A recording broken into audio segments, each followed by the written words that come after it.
Alô, amigos, bem-vindos nesse último capítulo dos momentos de saúde, o amadurecimento psicológico, desse estudo que estamos realizando da série psicológica Joana de Ângeles. É uma alegria, é um prazer estar com vocês, junto também aqui com a Cláudia Semiguini e a Adriana Lopes, para a gente poder conduzir hoje algumas reflexões sobre essa proposta do amadurecimento psicológico que a benfeitora nos traz. Então, bem-vinda, Cláudia, bem-vinda, Adriana. Vamos, então, começar a trabalhar um pouquinho sobre o capítulo. Alguém quer começar falando alguma coisa? Vou iniciar, então, dizendo que, mais uma vez, é uma grata alegria de estarmos juntos neste projeto tão bonito aí de estudo, de aprimoramento da série psicológica da nossa querida benfeitora Joana de Ângeles. E cada vez que a gente lê, a gente traz para nós, né, integra, interioriza, reflete, né, e vamos seguindo. E esse capítulo, agora que a gente encerra esse livro, né, Momentos de Saúde, ela trata do amadurecimento psicológico, né? E como isso é importante para a gente construir, né? Eu digo construir porque é algo consciente, cada vez mais que a gente se torna consciente, a gente vai construindo um estado saudável de existir, né? E que muito se inicia no psicológico, né? A mente produtora de pensamentos, né? Percebendo as vibrações, as sintonias, isso tudo nos favorecendo um corpo saudável, né? Mente sã em corpo são, né? E então é muito bonito quando a benfeitora termina essa primeira parte, iniciando com decisão de ser feliz, que ela coloca a palavra decisão, e termina com um amadurecimento psicológico, né? Conforme eu disse, né? Aquela força atuante, uma vontade expressiva, né? Uma vontade ativa, como a benfeitora gosta de nos trazer. E aí, como eu gosto daquelas palavrinhas que ela coloca, né? Aqui no início, ela coloca assim: o equilíbrio divino mantém-me em harmonia. Penetro-me para conhecer-me, exteriorizo-me para oferecer. E aí ela já coloca essas duas palavras, né? Penetro-me e exteriorizo. Então eu vou para dentro e depois eu exteriorizo aquele meu modo de ser, de viver, de pensar, né? E é por isso que ela começa, sem me deter nas palavrinhas, mas é por isso que ela começa o capítulo dizendo: o relacionamento interpessoal revela o comportamento dos indivíduos em função de si e dos outros. Então, esse relacionamento interpessoal que vem pelo penetro-me e depois exteriorizo-me, revelando o que há dentro de mim, e que faz com que esse relacionamento com os outros, com aquele outro, com o qual nós estamos convivendo e que se apresenta na nossa vida, né, para que a gente possa projetar e depois se entender também. Então, eu queria iniciar assim, com essas duas palavras que a benfeitora nos traz, relacionando muito intimamente essa parte do relacionamento que ela vai dizer, né, e depois ela vai dizer da projeção, mas aí eu passo a palavra para vocês, para não me deter tanto. Olá, então, realmente é uma alegria estarmos terminando esse volume tão lindo, né, Momentos de Saúde, e é interessante a gente pensar que nesse último capítulo ela traz a questão da maturidade, né, que faz a gente pensar, né, o quanto é importante para termos um quadro saudável da maturidade, né? Então, a maturidade, ela é essencial na aquisição da saúde.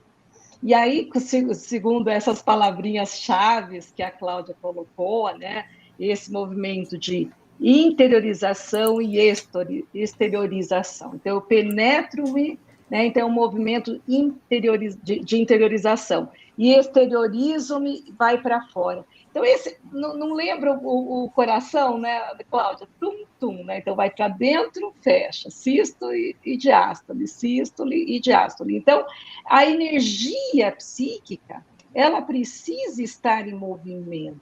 né? Então, o que é saúde, o que é doença, pensando nessa questão energética? É a paralisação.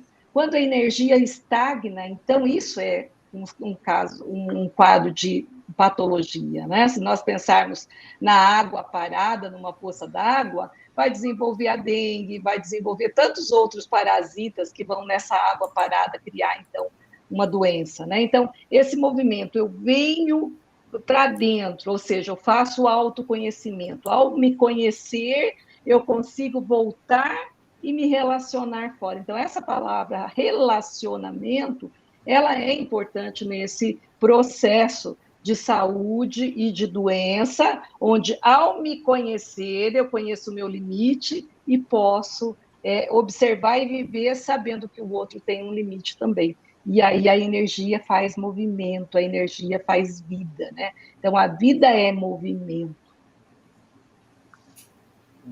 É interessante que isso me fez lembrar, Adriana, de uma frase do Jung que diz: Cristo é o homem interior a qual se chega pelo caminho do autoconhecimento. Então, esse movimento é uma relação também com o outro, mas também é conosco mesmo, né?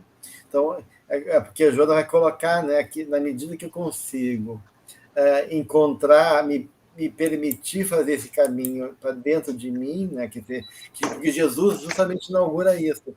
Ele inaugura essa noção de indivíduo, e que esse indivíduo se faz a partir do seu processo interno. Quando ele diz, existe um reino de Deus, e esse reino de Deus está dentro de nós, né? Não está fora, né? E o quanto é difícil conquistar esse reino, né? Sermos donos de nós mesmos, da nossa própria casa. Então, para mim, um amadurecimento psicológico, né, é aquilo que ela fala, assim, né, dessa interação entre a vivência interior com a vivência exterior. Então, na medida que eu tomo consciência que existe um mundo interno, né, e que esse mundo interno ele representa um cosmo a ser descoberto, né? Porque, de uma certa maneira, cada ser humano é um cosmo específico, onde a sua origem se perde aos infinitos do passado, né? E o nosso futuro também se perde ainda, né? Aos infinitos do que vão surgir, né? A gente começa, a partir disso, a ter uma vida interior. E essa vida interior começa, então, a estabelecer uma relação de significado com o outro, dessa circularidade de energia, né?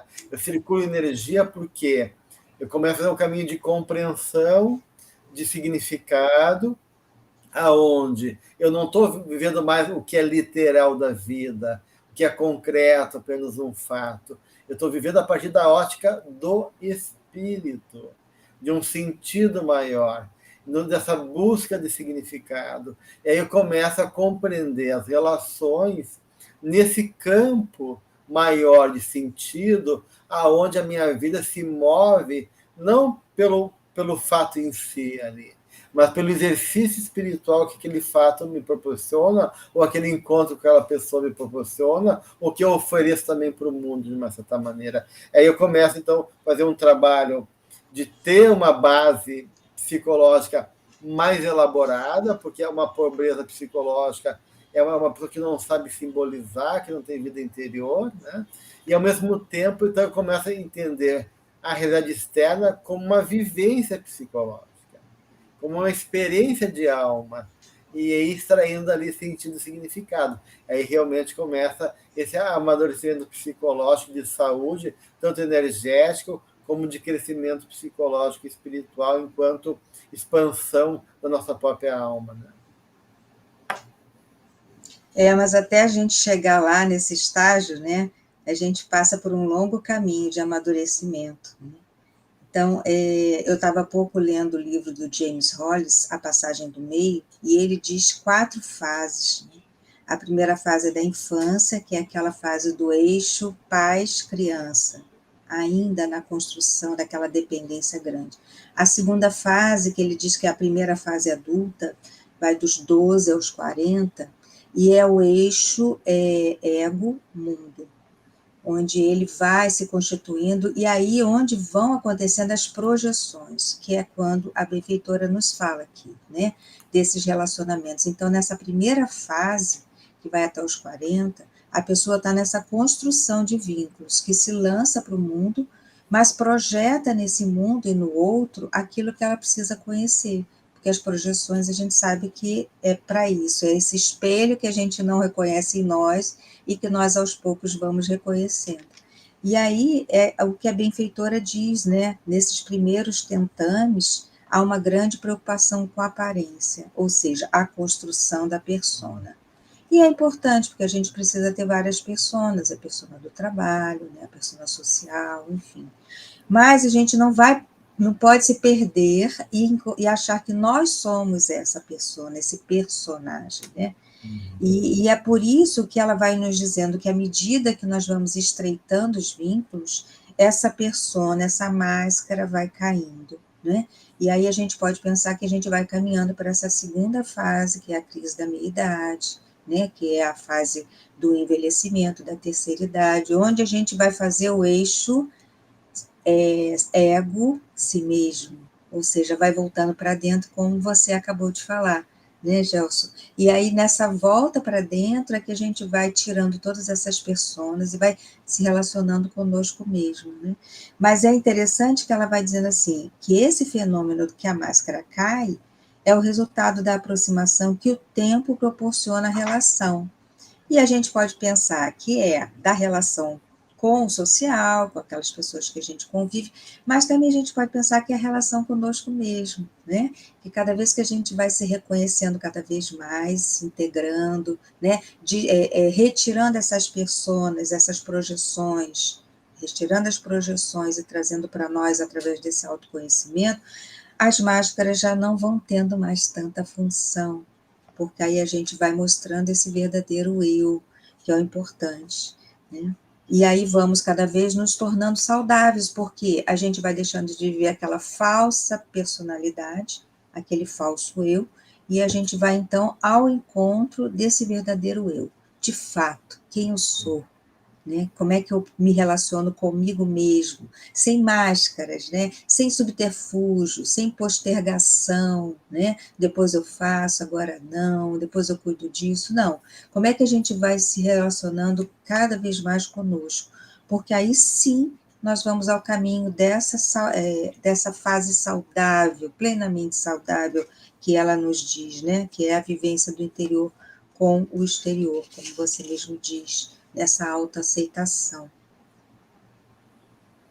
Eu quero trazer também nessa parte, né, Cláudia, uma pergunta de Kardec, que é interessante a gente fazer essa ampliação.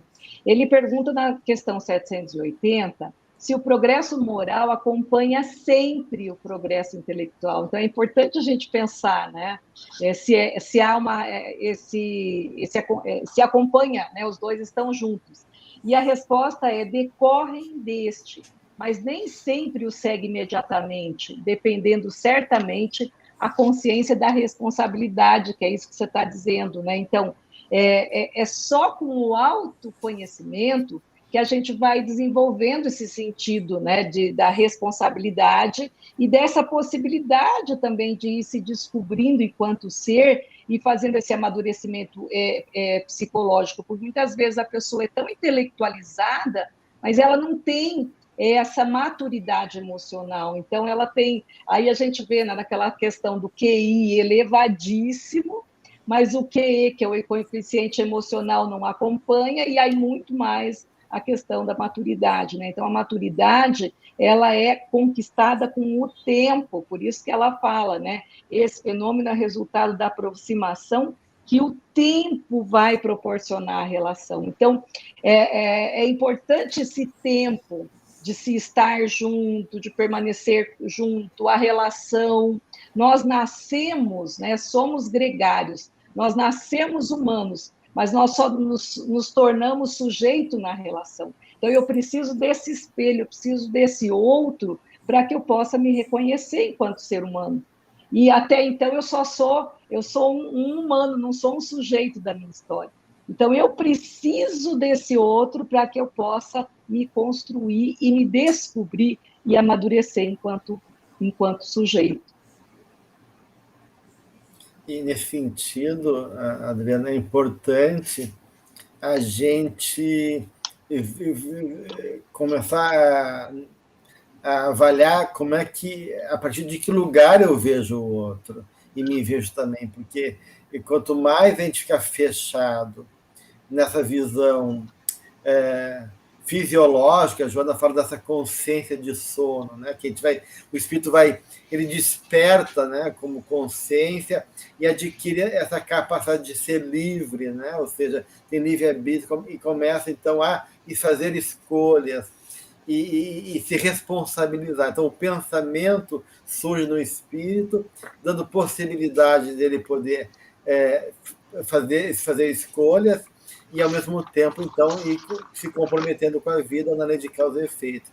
E a Joana vai falando, então, desses processos polarizados na alma da gente, né, que envolve momentos de amor, de animosidade, de confiança e suspeito, de alegria, de tristeza, assim por diante, despertando dessa consciência de sono, preso ainda na coisa fisiológica, preso ainda nessa dimensão de dar conta dos valores externos, né? Então, quanto mais tu tiver para fora, né?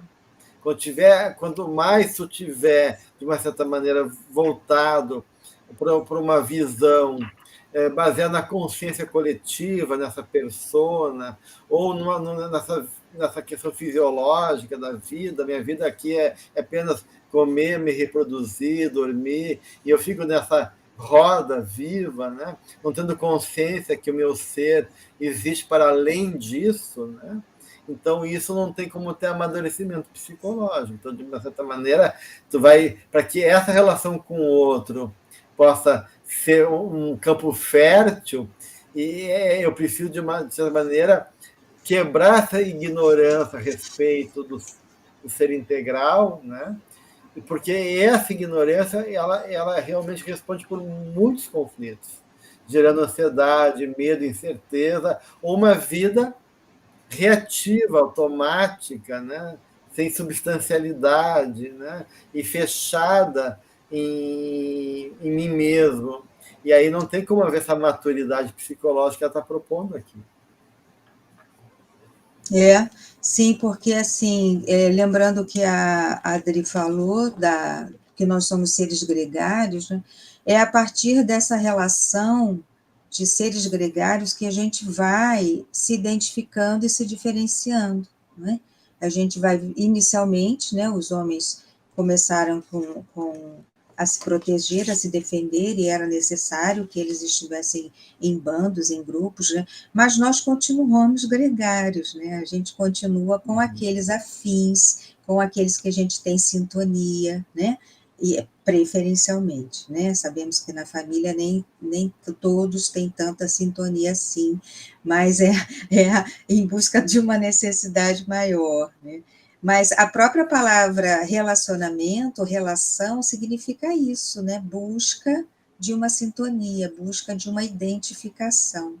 E é interessante porque, assim, é a partir dessa relação gregária que nós vamos alcançar esse estado maior que nós buscamos, que é o sentimento e, num sentido mais elevado, o amor, conforme Lázaro nos fala no Evangelho da Lei do Amor, né? Que inicialmente nós somos instintos, depois a gente é sensação, depois a gente parte para o sentimento e a forma mais elevada é o amor.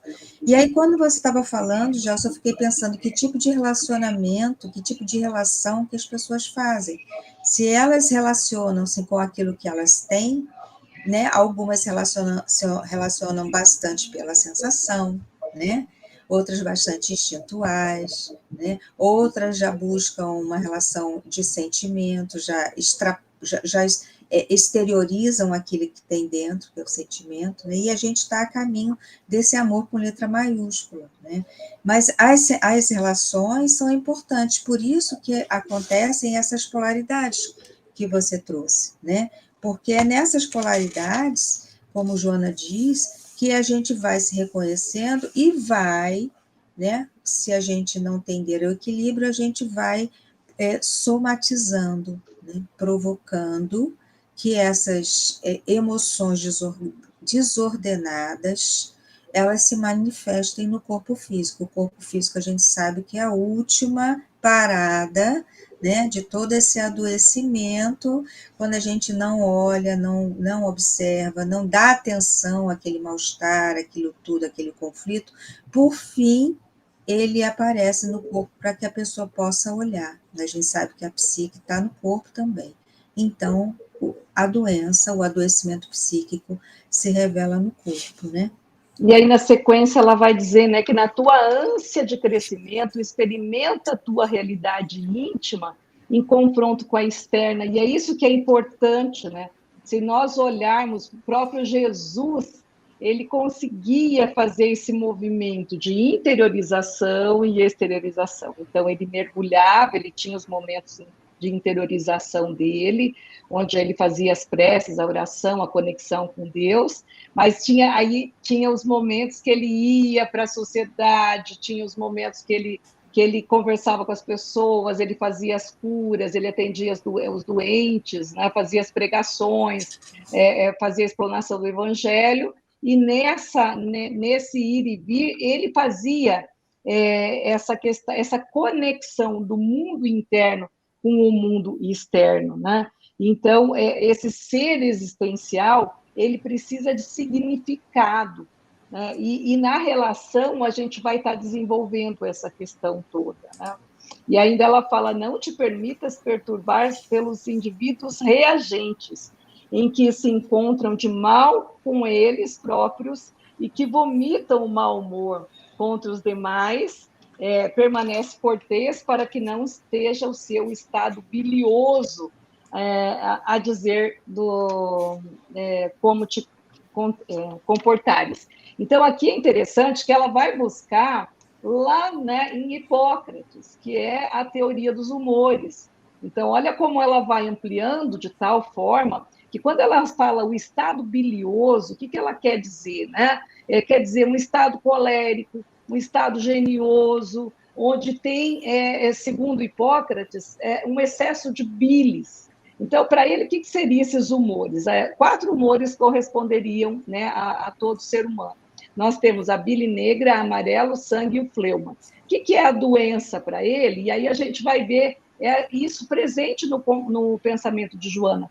Para Hipócrates, a doença é o desequilíbrio desses humores. E o que é a saúde? É voltar ao equilíbrio. Então, é mais ou menos isso que ela vai estar dizendo, né? Então, quando ela fala, não entre nesse estado bilioso, quer dizer que é um estado colérico, é um estado onde predomina a bile amarela, que é um temperamento apaixonado, com muita vitalidade, mas com sentimento de raiva. E aí a gente vai ver o papel da raiva, e a Joana trabalha muito na série psicológica a questão da raiva, lá no Conflitos Existenciais, né? O quanto que, a partir do momento eu vou sentindo raiva, eu vou impregnando tanto o meu corpo físico com esse estado bilioso, colérico e com esse sentimento de raiva, quanto a própria energia à minha volta. E a raiva é um sentimento que contamina, né? Se você vê uma pessoa raivosa, dificilmente você não entra na sintonia da raiva. Você tem que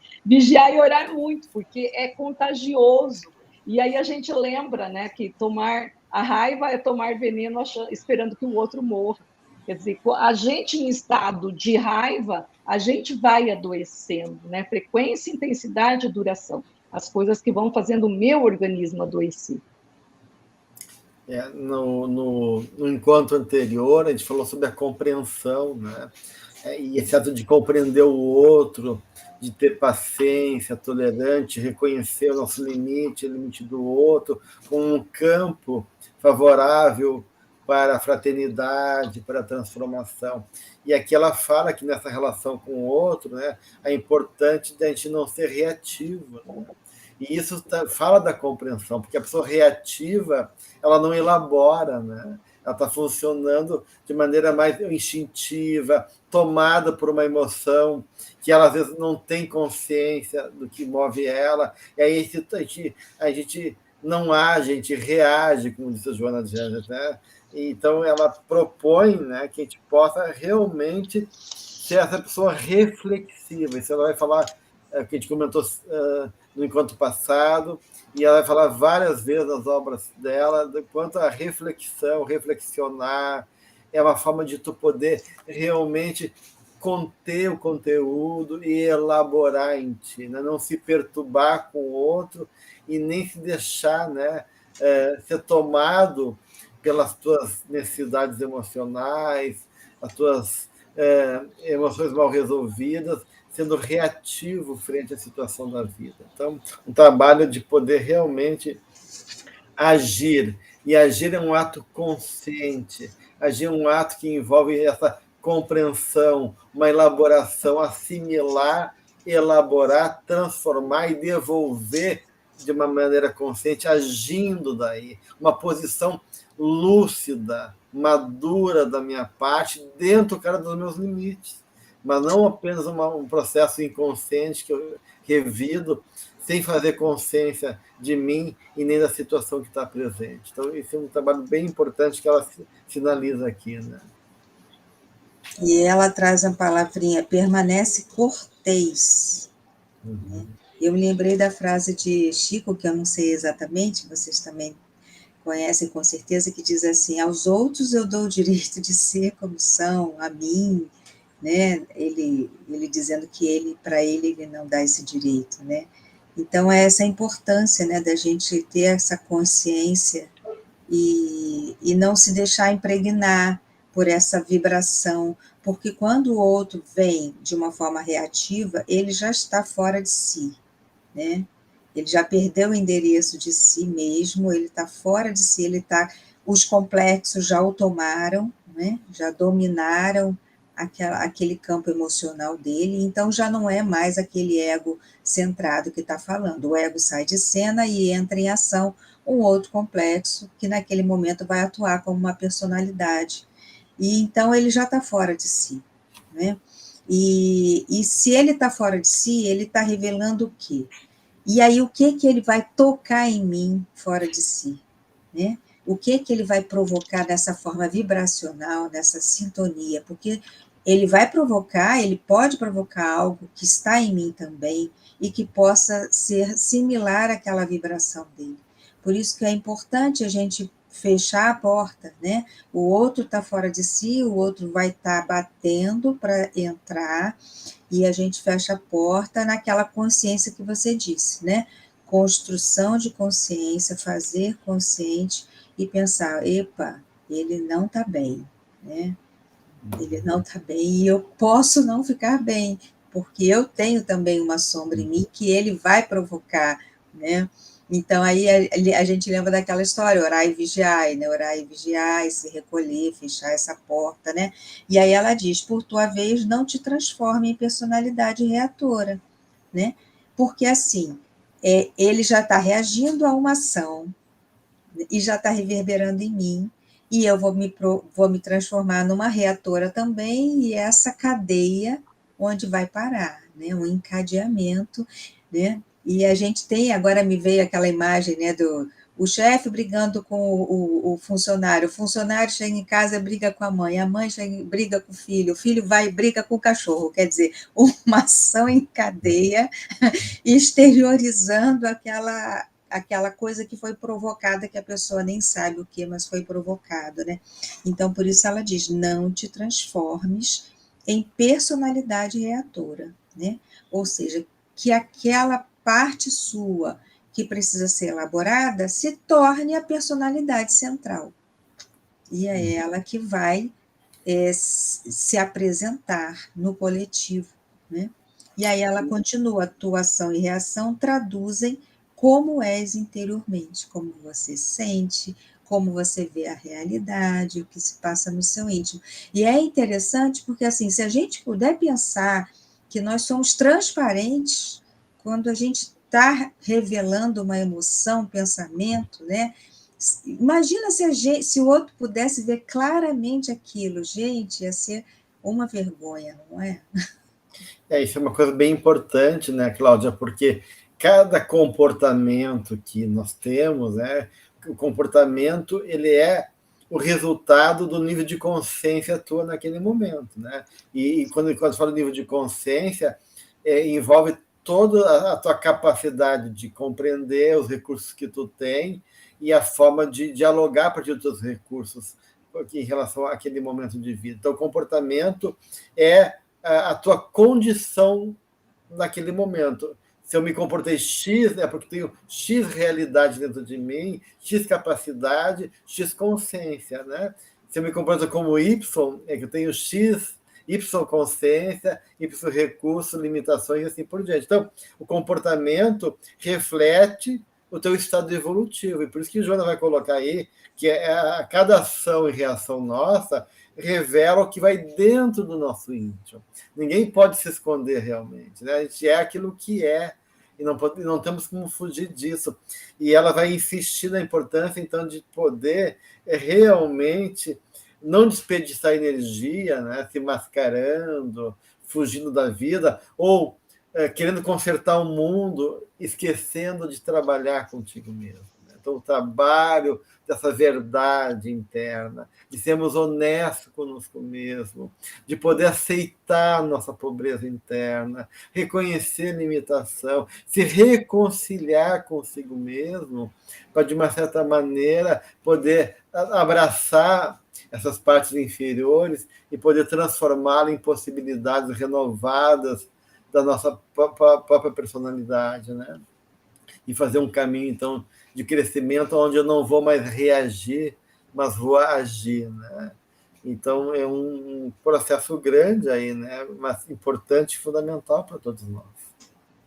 E a Joana tem na série psicológica, ela traz até uma forma, né? Como que a gente não reage tanto. Então, quando ela explica assim, que a partir do momento que você se depara com alguém bravo, colérico, né? Para você imaginar esse ser como se fosse a sua mãe, num momento onde ela está cansada, ela está brava, né? Então, veja, aí com isso, a gente consegue fazer isso que a Cláudia disse, de não entrar na sintonia dessa raiva e conseguir vibrar, inclusive, com essa vibração do amor, compreendendo que aquele ser, de alguma forma, está cansado, está no seu limite, né? E aí você sai da condição de julgamento, e se você estiver na condição de julgamento, os semelhantes se atraem, ou seja, você vai entrar nessa vibração, mas a partir do momento que você começa a vibrar amor por essa mãe que, em tese, está cansada, você quebra esse ciclo da raiva, esse ciclo da reação, e você vai para a ação, que aí ela fala, é importante que nós tenhamos essa questão da ação, né? E a ação é se tornar ativo nesse movimento de tentar neutralizar essa energia e não adoecendo junto com esse ser que está tão colérico, tão raivoso, né? E aí que ela fala que tentar modificar o mundo é uma alucinação, né? No momento espírita aqui no Paraná tem uma história tão bonita que é citado assim que havia um repórter que teria que fazer uma reportagem de como modificar o mundo, como transformar o mundo. Naquela noite ele tinha que escrever aquela matéria. E ele chega em casa e o filho com saudade quer brincar e ele não pode brincar, ele tem que escrever aquela matéria. E aí quanto mais a criança quer vir brincar e ele desesperado que tinha que escrever e aí não conseguia escrever, ele pega e dá um mapa mundi para a criança brincar e fala assim, a hora que se terminar de montar esse mapa, eu vou brincar com você, porque aí ele teria um tempo hábil para estar pelo menos escrevendo parte do texto, e aí ele ia brincar com a criança. Aí a criança foi, num instantinho, voltou com o quebra-cabeça montado. Aí ele fala, mas como que você conseguiu montar tão rápido esse quebra-cabeça? Aí ele falou, fácil. Aí a criança virou, e atrás do mundo tinha a imagem de um homem. E aí, então, que ele tem esse insight e escreve o texto exatamente nisso, né? É uma alucinação eu tentar mudar o mundo, mas a única coisa que eu posso mudar é o meu mundo. interno, né? É o homem. Então, a imagem do homem atrás do quebra-cabeça mostra o quanto que, para que eu consiga mudar o mundo, eu preciso mudar o meu mundo, né? Para que eu consiga trabalhar uma sombra coletiva, a única forma que eu tenho para isso é trabalhar a minha sombra pessoal. Então, é assim, nesse movimento, que eu vou fazendo a transformação íntima.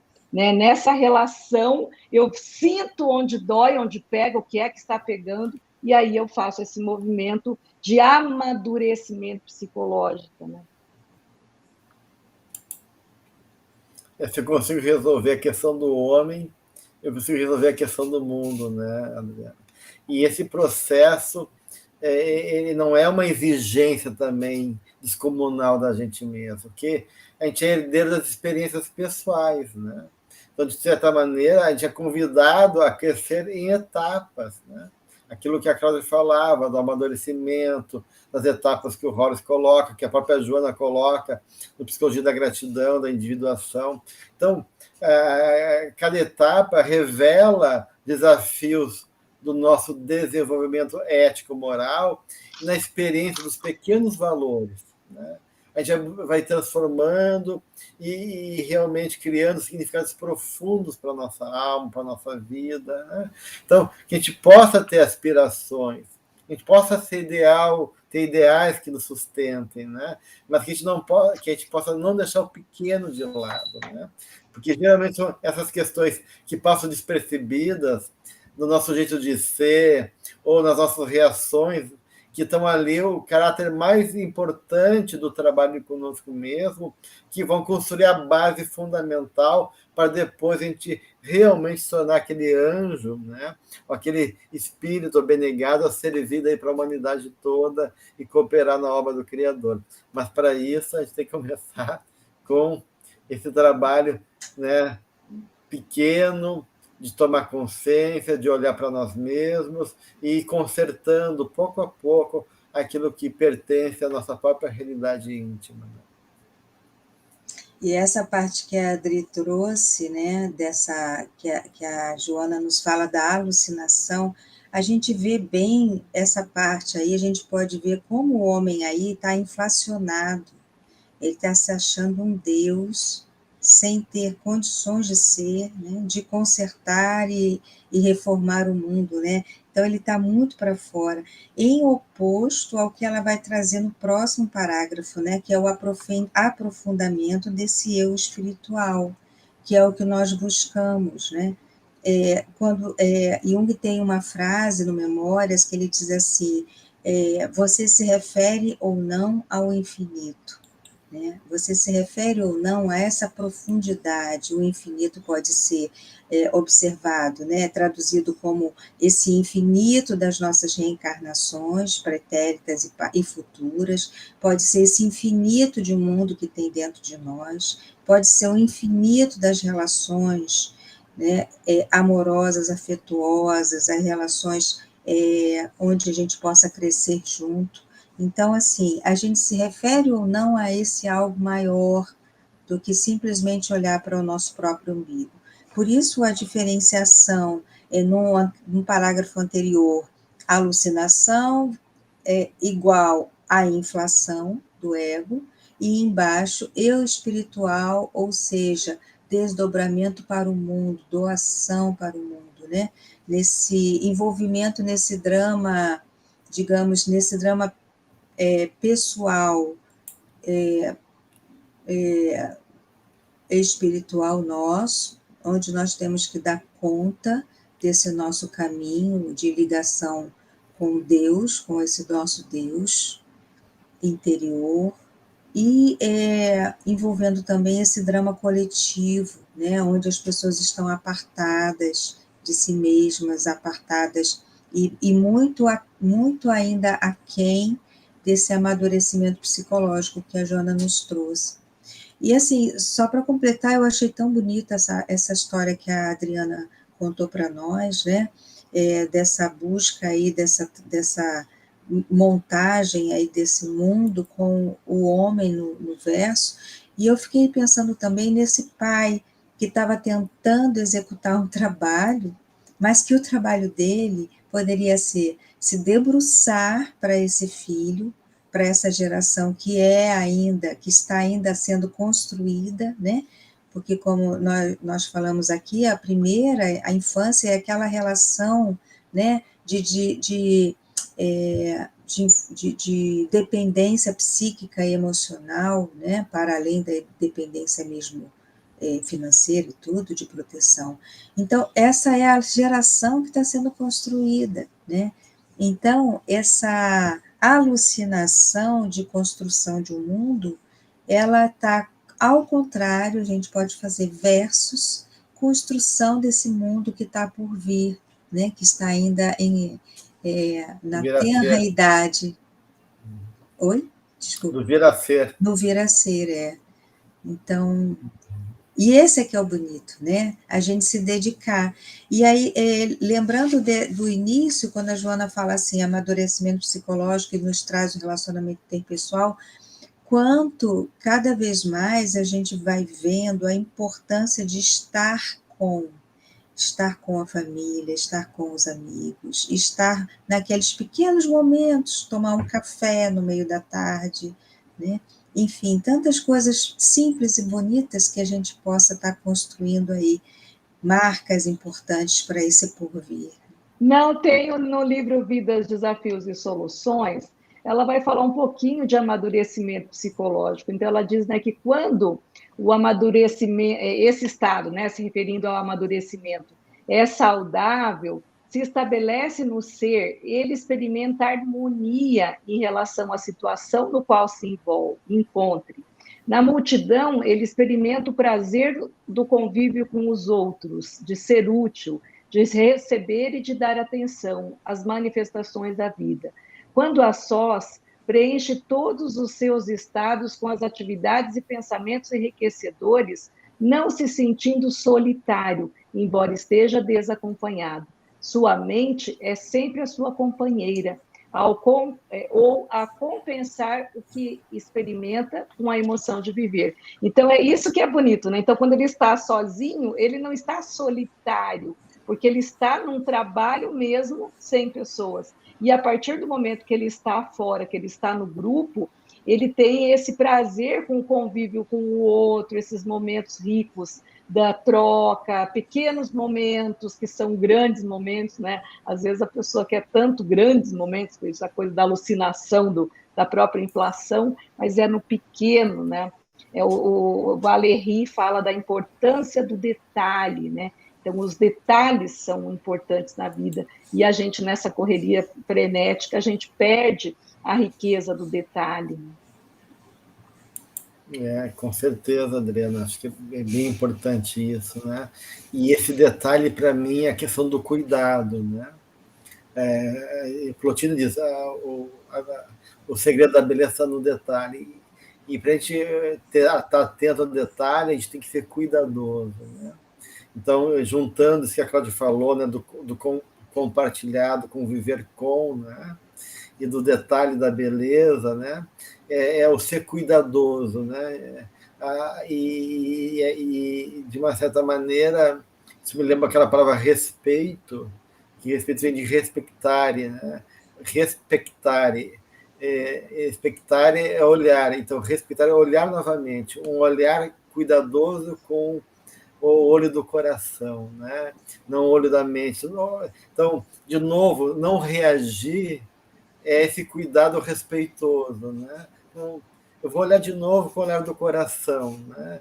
E aí vou conseguir ter a atitude adequada, ter a postura melhor, ter o convívio favorável, né, naquele momento, e realmente ir construindo esse campo, né, que fala desse amadurecimento. Então, se a gente puder ter estar atento a isso, né? O que é ser cuidadoso e se propor, né? Eu quero realmente ser cuidadoso comigo, cuidadoso com o outro.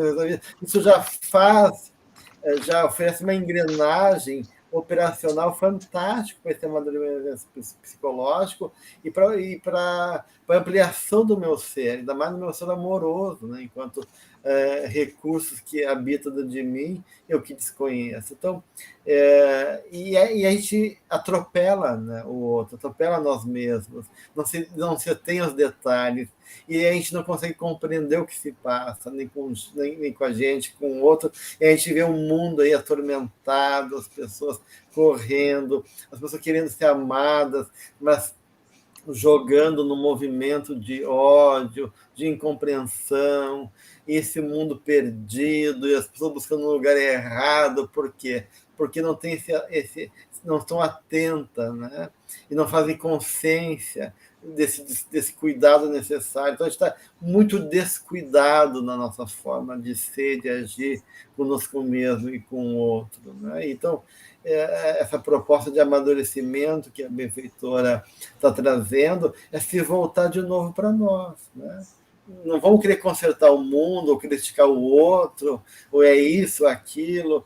Vamos olhar para a gente, né? E ser mais cuidadoso com o nosso ser e com o que está em nossa volta, que, de uma certa maneira, as coisas vão acontecendo, esse vir-a-ser desse mundo, né, que vai se integrando, como a Cláudia colocou, né, e que a gente consertando esse homem, que é cada um de nós, o mundo aos pouquinhos vai tomando lugar e as coisas vão encontrando o seu caminho, dentro da harmonia, daquilo que for melhor para a nossa caminhada evolutiva. Exatamente. Dentro dessa aceleração louca em que vivemos, né, e ainda trazendo essa alucinação que a benfeitora nos trouxe, né, dentro dessa aceleração, a gente não está presente, a gente não está com a gente não está com o outro, né? E estar presente é muito importante, né? Olhar no olho, ser cuidadoso. É claro que nós não somos perfeitos, é claro que a gente se esquece muitas vezes, é claro que a afobação e a aceleração da vida, do dia, também nos deslocam deste lugar, né?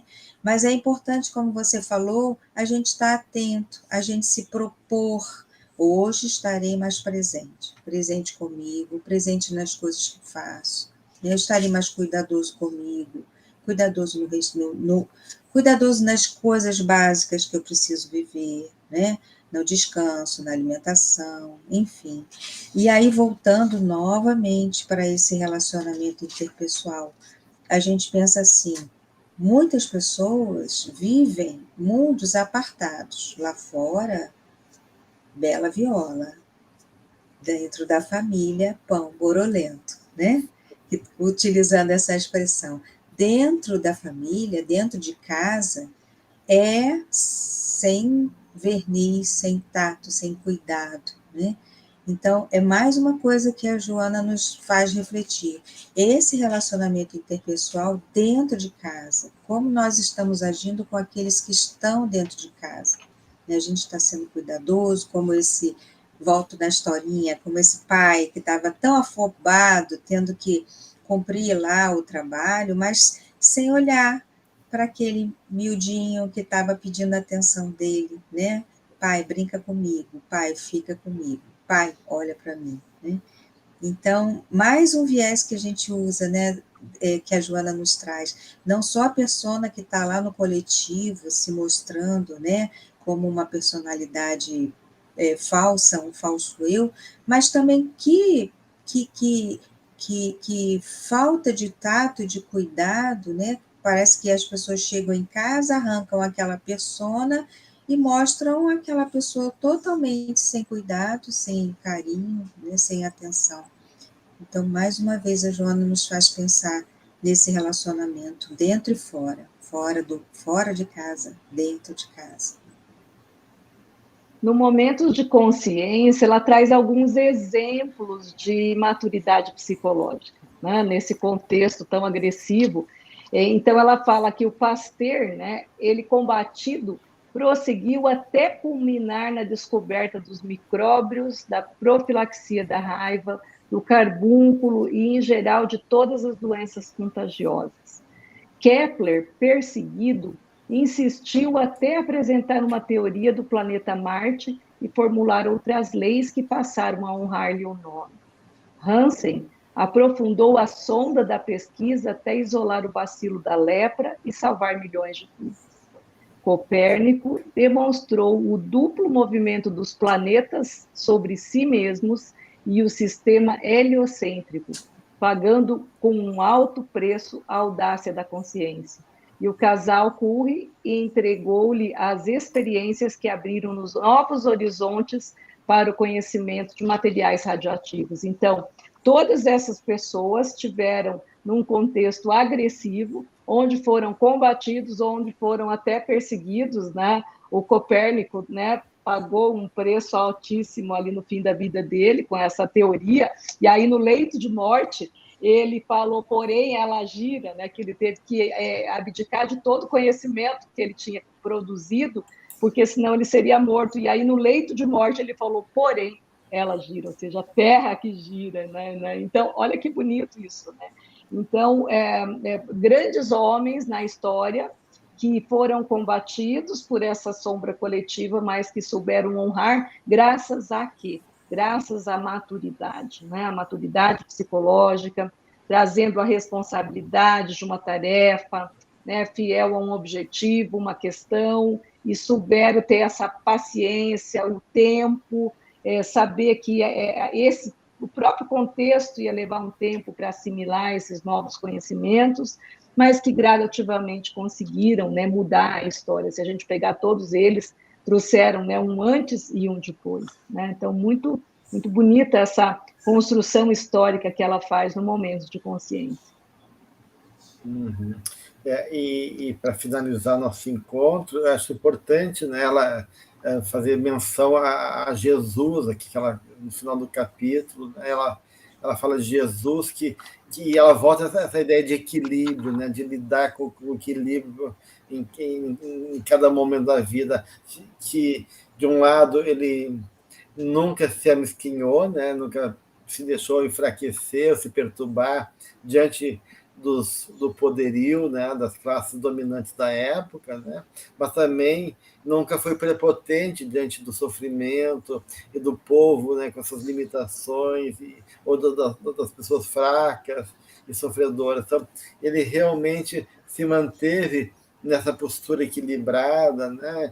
Então, e ela convoca, né, a gente a ter essa linha de equilíbrio que o Cristo teve, né?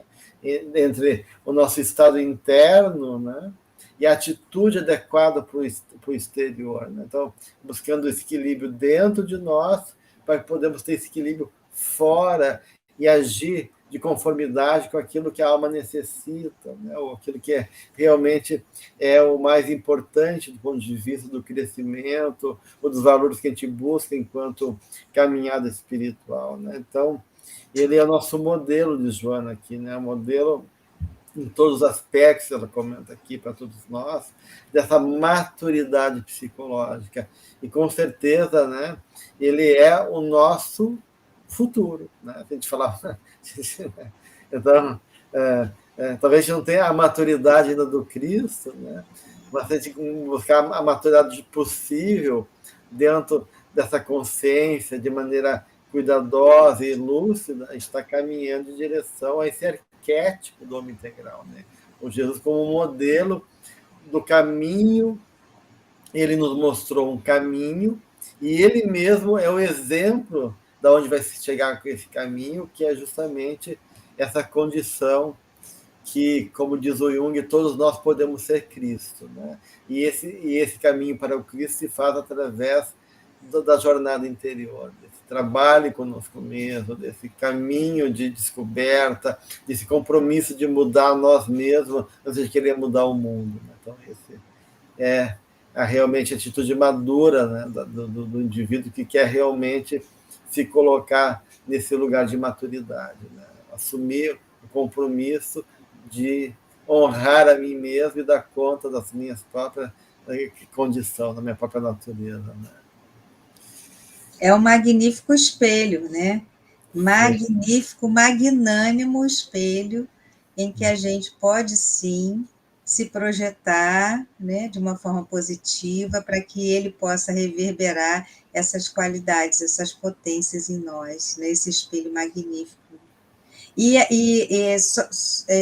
A Adriana foi trazendo essas particularidades aí dessas personalidades, e eu fiquei pensando nessa vocação que eles seguiram, né? E o próprio Cristo também seguiu a sua própria vocação, né? De trazer para o mundo essa verdade. Muito bem. Está encerrando, né, o capítulo 20, e com isso finalizando o Momento de Saúde, e que foi um livro maravilhoso, para começar um outro livro maravilhoso que está junto no mesmo volume da série psicológica, que é o volume 4, que é o Momento de Consciência, que a Adriana acabou de citar hoje aqui no nosso encontro. Não sei o que ela vai falar sobre o capítulo depois, quando a gente trabalhar esse capítulo, mas tudo bem. Eu só peguei o exemplo. Sim, com certeza. Então, sempre é bom trazer elementos e complementar essa ideia aqui, junto com esse bate-papo aqui em cima do trabalho da série psicológica da Joana de Ângeles, né? Então, a gente agradece a todos vocês, agradeço a Cláudia, a Adriana, e convido, então, a começar essa jornada nova agora no livro Momento de Consciência, tá bom, gente? Um grande abraço a todos.